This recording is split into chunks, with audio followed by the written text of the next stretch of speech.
പ്രിയപ്പെട്ടവരെ, nature science and മോറിൻ്റെ 96ാമത് വീഡിയോയിലേക്ക് ഏവർക്കും സ്വാഗതം.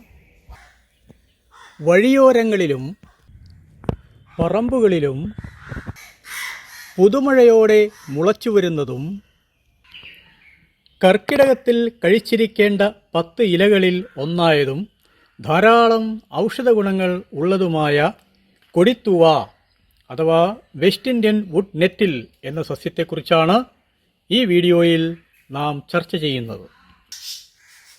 ലപ്പോർട്ടിയ ഈസ്റ്റുവൻസ് എന്ന ശാസ്ത്രനാമത്തിൽ അറിയപ്പെടുന്ന ഈ സസ്യം ഊർട്ടിക്കേസിയെ സസ്യകുടുംബത്തിൽ ഉൾപ്പെടുന്നതും ഒരു പരിചരണവും കൂടാതെ വളരുന്നതുമായ വാർഷിക സസ്യമാണ്.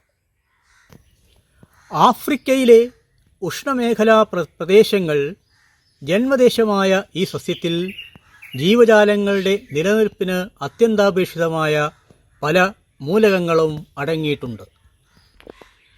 ഏതാണ്ട് 1 മീറ്ററോളം ഉയരത്തിൽ വളരുന്ന വാർഷിക സസ്യമായ നെറ്റിലിൻ്റെ പ്രാദേശിക നാമങ്ങളാണ് കടിത്തുമ്പ, പൊരിയണം എന്നിവ. സസ്യത്തിലുടനീളം ഇലകൾ ഉൾപ്പെടെ ഒരുതരം നേർത്ത രോമങ്ങൾ ഉണ്ട്. സസ്യവുമായി സമ്പർക്കമുണ്ടാകുമ്പോൾ ഈ രോമങ്ങൾ ചൊറിച്ചിലിനും വേദനയ്ക്കും പോളകൾ അഥവാ ബ്ലിസ്റ്ററുകൾ ഉണ്ടാകുന്നതിനും കാരണമായി തീരുന്നു.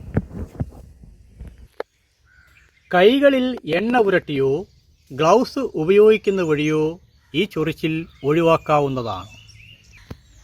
തായ്വാനിൽ ഒരു കളയായിട്ടാണ് ഈ സസ്യം കരുതപ്പെടുന്നത്. പടിഞ്ഞാറൻ അർദ്ധഗോളത്തിലും കിഴക്കൻ അർദ്ധഗോളത്തിലെ ഉഷ്ണമേഖല ഉപോഷ്ണമേഖലാ പ്രദേശങ്ങളിലും California, Florida, Puerto Rico, West Indies, India, Sumatra, Java എന്നിവിടങ്ങളിലും ഈ സസ്യം വ്യാപകമാണ്. ഊർട്ടിക്ക ഈസ്റ്റുവം എന്നും അറിയപ്പെടുന്ന ഈ സസ്യത്തിൻ്റെ ജീനസിൽ 21 വ്യത്യസ്ത സ്പീഷീസുകൾ ഉണ്ട്. അവയിൽ ഏകവർഷിയും ബഹുവർഷിയുമായ ഹെർബുകളും കുറ്റിച്ചെടികളും ഉൾപ്പെടുന്നു. ഏതാണ്ട് അണ്ഡാകൃതിയിലോ വൃത്താകൃതിയിലോ കാണപ്പെടുന്ന ഇലകൾ ഓൾട്ടർനേറ്റ് രീതിയിൽ കാണ്ഡത്തിൽ ക്രമീകരിച്ചിരിക്കുന്നു. ഇലകൾക്ക് 9 മുതൽ 20 സെൻറ്റിമീറ്റർ നീളവും 6 മുതൽ 16 സെൻറ്റിമീറ്റർ വീതിയും ഉണ്ടായിരിക്കും. ഇലയുടെ അറ്റം ചെറിയ തോതിൽ കൂർത്തതാണ്. ഇലയുടെ വശങ്ങൾ പല്ലുകൾ പോലെ കാണപ്പെടുന്നു. ഇലയുടെ മുകൾ വശത്ത് ക്രമരഹിതമായ രീതിയിൽ പരന്നു കിടക്കുന്ന ഉറച്ച രോമങ്ങളാണ് ഉള്ളത്. അടിവശത്തും ചൊറിച്ചിലുണ്ടാക്കുന്ന രോമങ്ങൾ കാണപ്പെടുന്നു. ഇലയിൽ നേരിയ തോതിൽ പശിമയുണ്ട്. ചൊറിച്ചിലുണ്ടാക്കുന്നതിന് കാരണമായ കാൽസ്യം ഓക്സലേറ്റ് പരലുകൾ ഇലയിൽ അടങ്ങിയിട്ടുണ്ട്. മൂത്ത ഇലകളിലും പുഷ്പിക്കാൻ തുടങ്ങുന്ന സസ്യങ്ങളിലുമാണ് ഇവയുടെ അളവ് കൂടുതലായി കാണപ്പെടുന്നത്. തളിരിലകൾ പോഷകാംശങ്ങളുടെ ഒരു നല്ല കലവറയാണ്.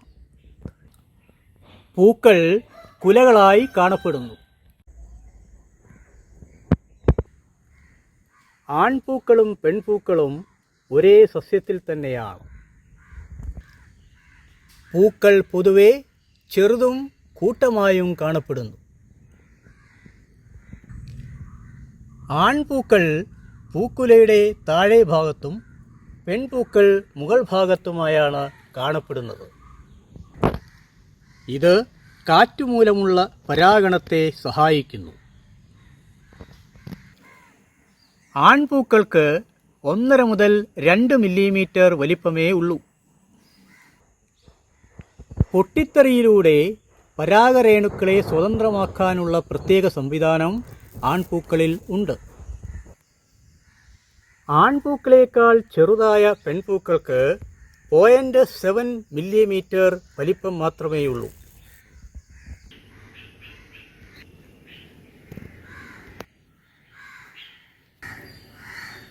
വിത്ത് വഴിയാണ് വംശവർദ്ധനവ് സാധ്യമാവുന്നത്. വിത്തിൽ A, B, C, E and K എന്നീ വിറ്റാമിനുകൾ അടങ്ങിയിട്ടുണ്ട്.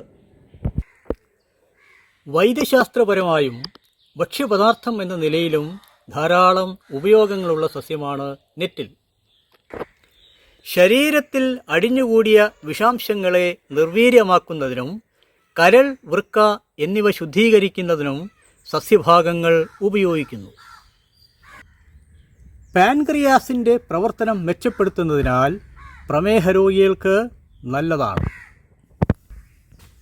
സ്ഥിരമായി കഴിച്ചാൽ ആർത്തവ ക്രമക്കേടുകൾ ഇല്ലാതാക്കാം. സന്ധിവേദന, എല്ല് തേയ്മാനം, മുടികൊഴിച്ചിൽ എന്നിവയ്ക്ക് മരുന്നാണ് കൊടിത്തുവ കാപ്പി ഉണ്ടാക്കി ദിവസേന കഴിക്കുന്നത്. പ്രകൃതിദത്തമായ ധാതുക്കളുടെ കലവറയാണ് ഈ സസ്യം. കാൽസ്യം, ഇരുമ്പ് എന്നിവ സസ്യത്തിൽ അടങ്ങിയിട്ടുണ്ട്. അസ്ഥികളുടെ ആരോഗ്യത്തിനും രക്തത്തിലെ ഓക്സിജൻ പ്രവാഹം സുഗമമാക്കുന്നതിനും ഉപാപചയ പ്രക്രിയയുടെ ഉദ്ദീപനത്തിനും സസ്യം സഹായകമാണ്. കൂടാതെ ആൻറ്റി മൈക്രോബിയൽ, ലാക്സേറ്റീവ്, കണ്ണിൻ്റെ ചികിത്സ, വേദനാ സംഹാരി എന്നീ നിലകളിലും സസ്യം ഉപയോഗപ്രദമാണ്. സസ്യത്തിൽ ധാരാളം സിലിക്കയും സൾഫറും അടങ്ങിയിട്ടുള്ളതിനാൽ മുടിയുടെ വളർച്ചയ്ക്കും മുടി കൊഴിച്ചിലുള്ള പരിഹാരമായും സസ്യഭാഗങ്ങൾ ഉപയോഗിക്കുന്നു. തളിരിലകൾ ഭക്ഷ്യയോഗ്യമാണെങ്കിലും വൃക്കരോഗികളും ഗർഭിണികളും ഇത് കഴിക്കുന്നത് നന്നല്ല. ചിലരിൽ വയറിളക്കം, മലബന്ധം, വയറിനുണ്ടാകുന്ന അസ്വസ്ഥത എന്നീ ലക്ഷണങ്ങൾ പ്രകടമാകാം. പുഷ്പിച്ചു തുടങ്ങിയാൽ സസ്യം ഭക്ഷണത്തിനായി ഉപയോഗിക്കരുത്. വിത്തുകൾ ഭക്ഷ്യയോഗ്യമാണെങ്കിലും ഒരു ദിവസം 20 ഗ്രാമിൽ കൂടുതൽ ആഹരിക്കരുത്. നെറ്റിൽ ചായയുടെ രൂപത്തിൽ ഉപയോഗിക്കുകയാണ് അനുയോജ്യം. ബ്ലഡ് ഷുഗർ പ്രശ്നങ്ങളുള്ളവർ നെറ്റിൽ ലീഫ് ടീ ഉപയോഗിക്കുന്നത് നന്നല്ല. അത് ബ്ലഡ് ഷുഗർ ലെവൽ പെട്ടെന്ന് താഴാൻ കാരണമായി തീരാം. പുരുഷ ഹോർമോൺ ആയ സീറം ഫ്രീ ടെസ്റ്റോസ്റ്റിറോണിൻ്റെ പരിധി വർദ്ധിപ്പിക്കാൻ ഈ സസ്യം സഹായകമായതിനാൽ ലിബിഡോ വർധന സാധ്യമാകുന്നു. പാകം ചെയ്യുമ്പോൾ സസ്യത്തിലെ ആസിഡ് ഘടകം വിഘടിക്കുന്നതിനാൽ സസ്യഭാഗം ഭക്ഷണത്തിന് സുരക്ഷിതമായി തീരുന്നു. പരമ്പരാഗത വൈദ്യശാസ്ത്രത്തിൽ വ്രണങ്ങൾ, പ്രമേഹം എന്നിവയുടെ ചികിത്സയിൽ സസ്യഭാഗങ്ങൾ ഉപയോഗിക്കുന്നു. ഇപ്രകാരം നാട്ടിൻപുറങ്ങളിലെ പറമ്പുകളിൽ ആരാലും ശ്രദ്ധിക്കപ്പെടാതെ ഒരു പരിചരണവും കൂടാതെ വളരുന്ന നെറ്റിൽ സസ്യത്തെ ദിനചര്യയുടെ ഭാഗമാക്കൂ. ആരോഗ്യം കാത്തുസൂക്ഷിക്കൂ. വീഡിയോ ആസ്വദിക്കൂ, ലൈക്ക് ചെയ്യൂ, ഷെയർ ചെയ്യൂ. മറ്റൊരു സസ്യത്തിൻ്റെ വിശേഷങ്ങളുമായി വീണ്ടും കാണാം. നന്ദി.